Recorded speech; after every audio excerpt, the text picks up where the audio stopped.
ছোট থেকেই আমি একটা জিনিস খুব মনে প্রাণে বিশ্বাস করি যে কোনো কিছু পেতে গেলে তার জন্য কঠোর পরিশ্রম করতে হয়, হাড় ভাঙা খাটনি করতে হয়। তারপরেই কিন্তু সেই সফলতাটা পাওয়া যায়। জীবনের এই পর্যায়ে এসে দাঁড়িয়ে আমি উপলব্ধি করেছি যে পরিশ্রম ছাড়া কিন্তু কখনোই সফলতার শীর্ষে পৌঁছানো যায় না। আমার জীবনে যতটুকু সফলতা পেয়েছে কিংবা যতদূর এসেছি সমস্তটাই কিন্তু আমার পরিশ্রমের উপরে। মাঝে মধ্যে এমন অনেক খারাপ সময় পেরিয়েছি, তখন মনে হয়েছে আর হয়তো এগোতে পারবো না, এখানেই থেমে যাই।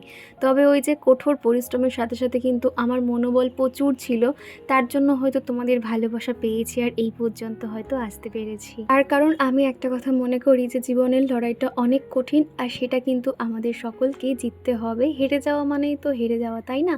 আর ব্যর্থতা মানে এমনটা না যে সবসময় ব্যর্থতা থাকবে। ব্যর্থতা মানেই কিন্তু আবার একটা নতুন কিছুর সূচনা।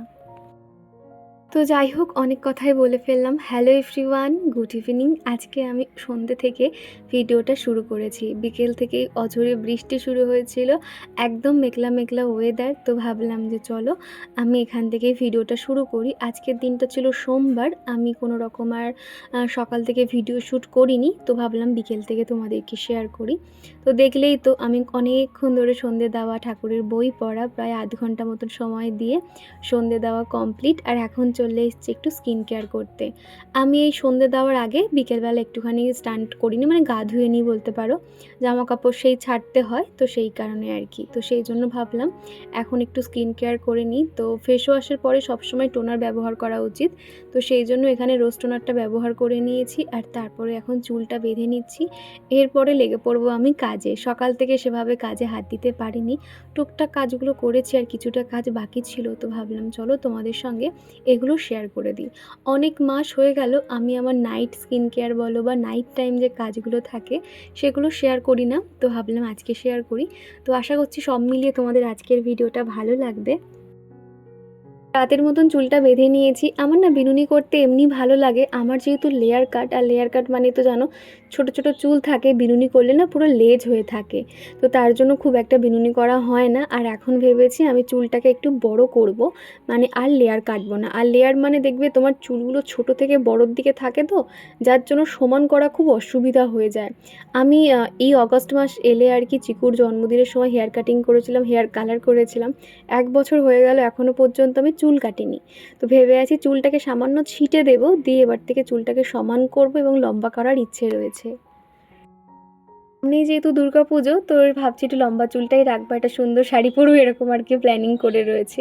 তো যাই হোক, দুপুরবেলা যে শুয়েছিলাম বিছানাটা একদম অগোছালো হয়ে গেছিলো, এখন সেটাকে গুছিয়ে নিচ্ছি। তো ভাবলাম এখন তো সেই আমি ঘরের কাজকর্মর দিকে হাত দিয়ে দিচ্ছি, যখন একেবারে বিছানাটা কমপ্লিট করে নিই, মানে ঘরের এক একটা করে ঘরের কাজ আমি সেরে নিলে তাহলে চিকুকে পড়তে বসাতে পারবো এবং রাতের খাবার বানাতেও পারবো। সেই জন্য ভাবলাম বিছানাটা ঠিক করে একেবারে সাজিয়ে আর রাখবো না, যেরকম রাতের বিছানা করে নিই সেই মাফিক আর কি বালিশগুলোকে সাজিয়ে নিই, তাহলে আমার খাটনিটাও কম হবে, একেবারে কাজ হয়ে যাবে। আগের দিনের ভিডিওতে মনিকা দেবনাথ আইডি থেকে দিদিভাই লিখেছিলে দীপা একটা ভালো লিপ বাম সাজেস্ট করো তো, যেটা সবথেকে ভালো হবে। আমি যে কটা ব্যবহার করেছি তোমাকে সেগুলো বলছি। আমার যেটা সবথেকে বেস্ট লেগেছে সেটা হলো এম ক্যাফেনের একটা লিপ জুস বলে একটা দেখবে লিপ বাম আছে, ওটা ইউজ করতে পারো। এছাড়া নিভিয়া ব্লু হেভেন, আমি এ কটাই আর কি ইউজ করেছি। মোটামুটি ভালো একটা একটা পিঙ্ক ভাব থাকে এবং অনেকক্ষণ পর্যন্ত কিন্তু সেই পিঙ্ক শেডটা থেকে যায়, হঠাৎ কিন্তু উঠে যায় না। তো সেই জন্য বলবো এই তিনটের মধ্যে তুমি যে কোনো একটা কিনতে পারো, এগুলো বেশি দামও না। তো যাই হোক, এদিকে কিন্তু বিছানাটা গুছিয়ে নিয়েছি। আর এখন যেহেতু মোটামুটি বৃষ্টি হলেও ভালোই গরম আছে, কাঁথা তো লাগবে না, তো সেই জন্য এই টুলটার উপরে গুছিয়ে রাখছি।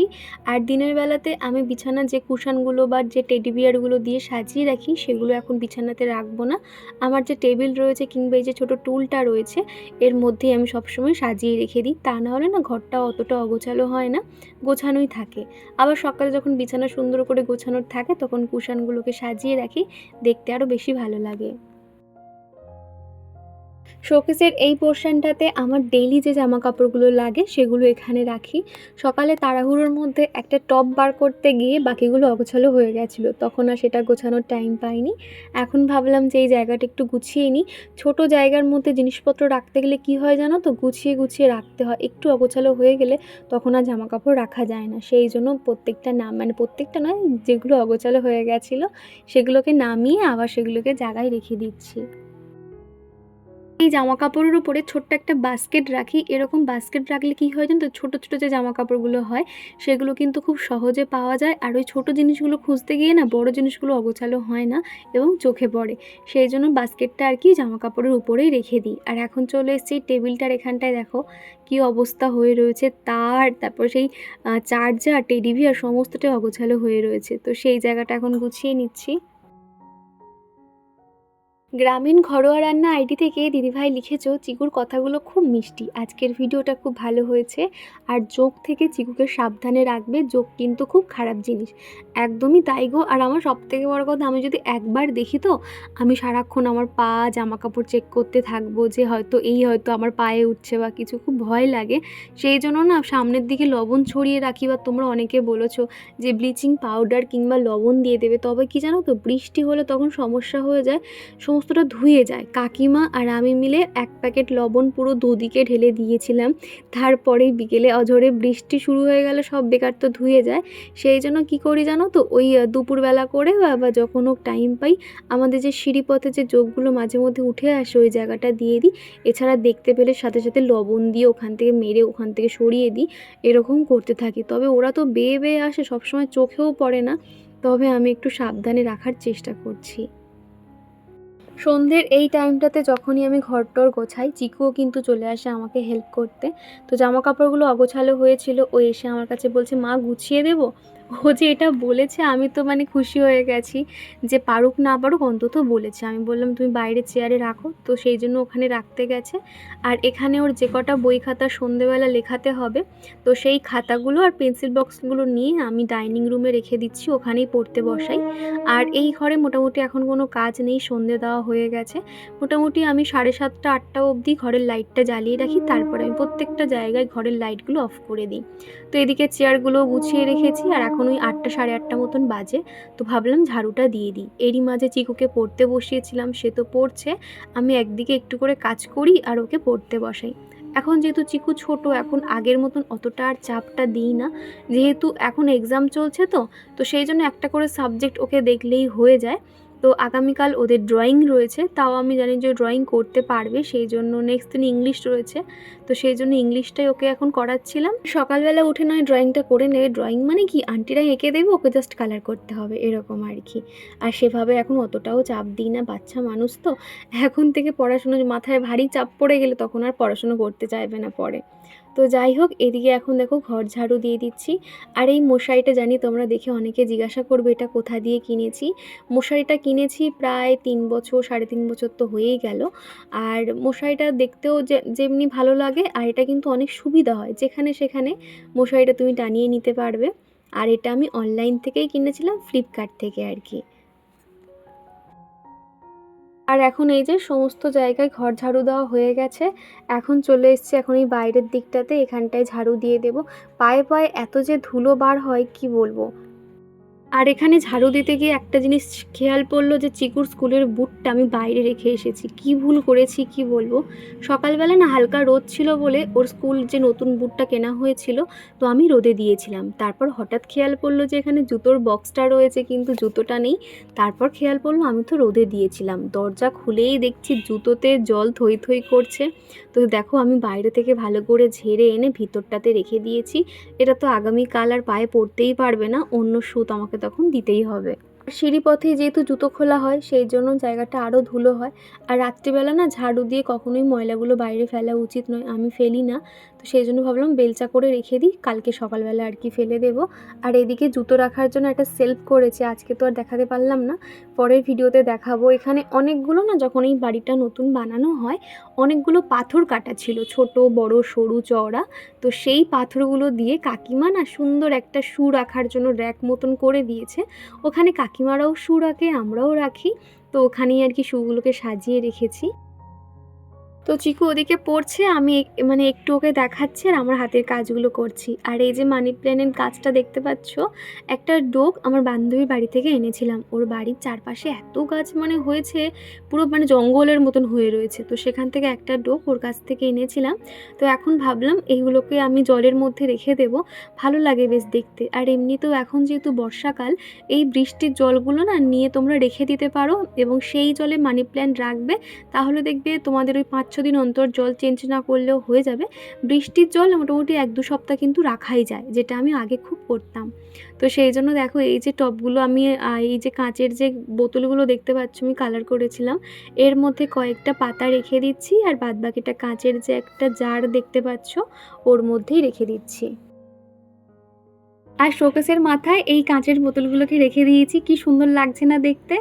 তো এইভাবে আর কি রেখেছি, কেননা ছোট জায়গার মধ্যে জানি একটু গ্যাঞ্জাম মতো লাগছে, তবে রাখার তো জায়গা নেই, এখানটাতে রাখতে হবে। আর বাদবাকি যে পাতাগুলো ছিল সেগুলো ভাবছি এরকম জারের মধ্যে রেখে দিয়েছি, এটা আমার কিচেনে রেখেছি, দেখতে বেশ ভালো লাগবে। তোমরা লাস্ট ভিডিওতে দেখেছিলে আমি আগের দিন রাত্রিবেলায় সবজি কেটে রেখেছিলাম খিচুড়ি বানাবো বলে। আজকে ঠিক সকালে সেই মাফিক খিচুড়ি বানিয়েছিলাম। তো আমি দুবেলার মতনই খিচুড়ি বানিয়ে নিয়েছিলাম। সকালে আমাদের জন্য ওই ভেন্ডি আর আলু ভাজা করেছিলাম, তবে রাত্রিবেলা চিকুর পাপা বললো একটু চিকেন কষা করে দেবে, তো সেরকম কষা কষাই করে বানিয়েছিলাম। খিচুড়ির সঙ্গে খেতে কিন্তু বেশ ভালো লাগছিলো। তো রাতের খাওয়া দাওয়া কমপ্লিট, এখন চলে এসেছি কিচেনটাকে ডিপ ক্লিন করে নিতে। তো দেখো এদিকে স্কচ ব্রাইট দিয়ে আর ভিম লিকুইড দিয়ে খুব ভালো করে ঘষে নিয়েছি। আর তারপরে এই ওয়াইপারটা দিয়ে টানলে না এত মানে নোংরাগুলো যদি কোথাও থেকে থাকে খুব ভালোভাবে কিন্তু উঠে আসে। রান্নাঘরে এরকম ছোট্ট একটা ওয়াইপার রাখা কিন্তু খুব দরকার। দেখবে হয়তো আমিও প্রথমে জাস্ট জলগুলোকে টানার জন্য কিনেছিলাম, তবে এটা জলগুলো তো একদমই মানে সরে আসে, প্লাস কিন্তু কাদা কাদা যে জলগুলো একদম সেলফটা কিন্তু পরিষ্কার হয়ে যায়। তো যাই হোক, প্রত্যেক দিন কিন্তু আমি এরকম সকালে রান্নার পরে এবং রাতে শুতে যাওয়ার আগে রান্নাঘরটা পরিষ্কার রাখি। আগের দিনকে সুজি আর ময়দা দিয়ে আমি যে চিলাটা বানিয়েছিলাম, তো সেটা দিয়ে না চিকুর জন্য একটা ডাইনোসর করে দিয়েছিলাম। তো সেটা দেখে টুম্পা আমাকে কমেন্ট করেছে যে ডাইনোসরটা কিন্তু দারুণ ছিল। আর অতটুকু একটা ছেলে যে তোমার ক্যামেরা ধরে দিয়েছে এটাই বড় কথা, খুব ভালো লাগলো। একদমই তাই গো, ও তো ধরতে পারে না, তবে আমি এক বলছি ও আর এক বুঝছে। তবে মাঝে মধ্যে মনে হয় যে চিকু যদি একটু ক্যামেরাটা ধরে দিত তাহলে কি ভালো হতো। ওর পাপা তো এই সমস্ত ধরে দেবেই না, চিকু যে কবে এরকম ক্যামেরা ধরে দেবে সেটাই আর কি ভাবি মাঝে মধ্যে। বিনতা বলেছো সত্যি, সন্তানের ছোট ছোট খুশিগুলো দেখলে মন ভরে যায় মায়েদের। খুব সুন্দর হয়েছে পুরো ব্লগটা দিদিভাই, থ্যাংক ইউ গো, এইভাবেই পাশে থেকো। আর সত্যি কথা বলতে আমি না চিকু যখন ছোট ছিল আমার মনে হতো যে চিকু কবে বড় হবে এবং আবদার করে বলবে মা এই খাবারটা বানিয়ে দাও, ওই খাবারটা বানিয়ে দাও। আর এখন কিন্তু সেটাই করে। আস্তে আস্তে চিকু বড় হচ্ছে, এই জিনিসগুলো কিন্তু ভালো লাগে আমার। আর এদিকে দেখো তোমাদের সাথে কথা বলতে বলতে রান্নাঘরটা একদম পরিষ্কার পরিপাটি করে নিয়েছি। আর কি সুন্দর লাগছে না এদিকে মানি প্ল্যান্টটা দেখতে পাচ্ছ, এটা আমি ধুয়ে দিয়েছিলাম। তো এগুলো এখন এক জায়গায় করে নিচ্ছি, তা না হলে নয় এক জায়গায় হলুদ এক জায়গায় লঙ্কা জিরে ধনে থাকলে আমার খুবই অসুবিধা হচ্ছিল। তো তার জন্য ভাবলাম যে না এটা একটু রাত্রিবেলায় সেরে নিই। তো এটা এখানে ঢাললাম, খানিকটা জিরে রয়েছে, জিরেটা ভাবছি আমি এখানে ঢালবো।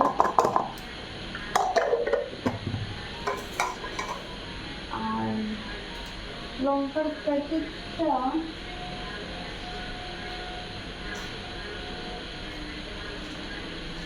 লঙ্কার জায়গাতে এটা হলুদ,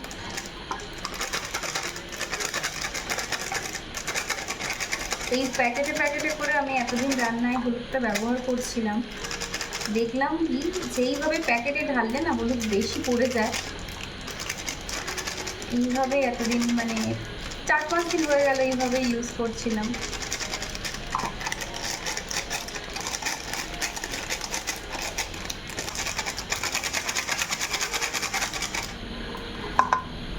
লঙ্কা গুঁড়োটা এই পরেই ঢালি। জায়গাটা অদল বদল করলাম, ফার্স্টেই থাকতো লঙ্কা গুঁড়ো, তারপরে হলুদ, তারপরে জিরে, তারপরে ধনে। তবে হলুদের জায়গাটা একটুখানি হলুদ স্পট করে থাকে তো উঠতে চায় না, সেই জন্য ওটা আর চেঞ্জ করলাম না। এইটুকুটা চেঞ্জ করে নিলাম। তো এই যে, আর এখান থেকে চামচগুলো দেখো, হলুদ জিনিসটা এমন দাগটা উঠতে যায় না। এই যে হলুদ, এটা ধনে, এটা সামান্য কালার আছে মানে লঙ্কা গুঁড়ো, আর এটা জিরে গুঁড়ো। এই হয়ে গেল। কত সুবিধা, এটা এরকম থাকলেই বেশ ছটপট এক জায়গায় সমস্ত কিছু পেয়ে যাই।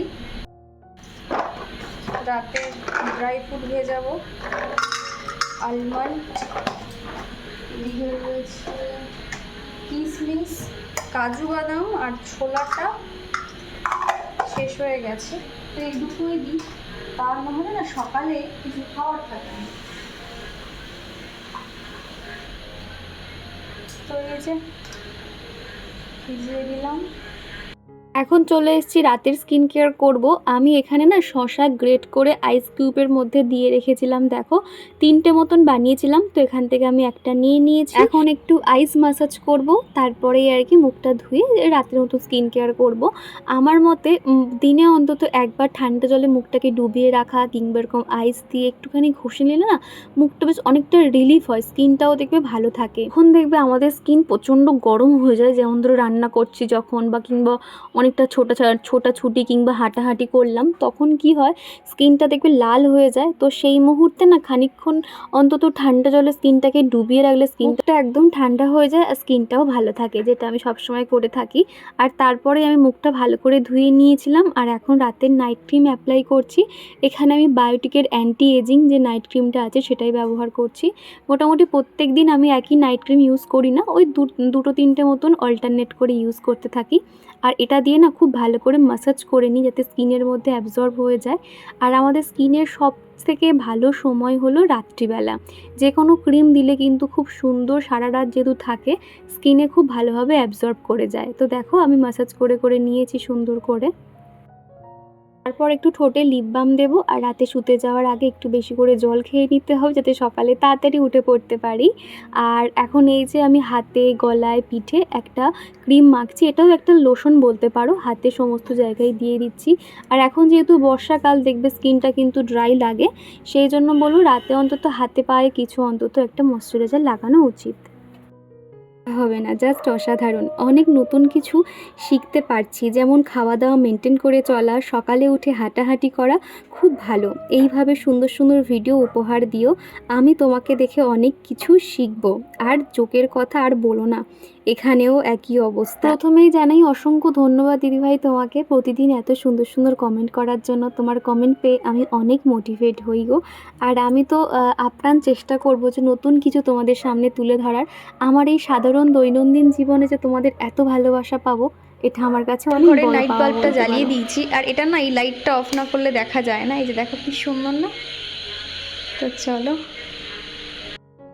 তো এই যে বন্ধুরা রাতের মতন খাওয়া দাওয়া কমপ্লিট, স্কিন কেয়ারও করে নিয়েছি। ঘড়িতে এখন বেজে গেছে 11:15। তো চলো আজকের ভিডিওটা আমি এই দিয়েই শেষ করছি। আমার বিকেল থেকে পুরো রাত অবধি পুরো রুটিনটা তোমাদেরকে শেয়ার করেছি। আশা করছি তোমাদের একটু হলেও ভালো লেগেছে। আর কোথাও ভালো লেগে থাকলে প্লিজ একটা লাইক করে দিও। তোমাদের এক একটা লাইক আমাকে ভীষণভাবে মোটিভেট করে। তো চলো আজকের মতন টাটা।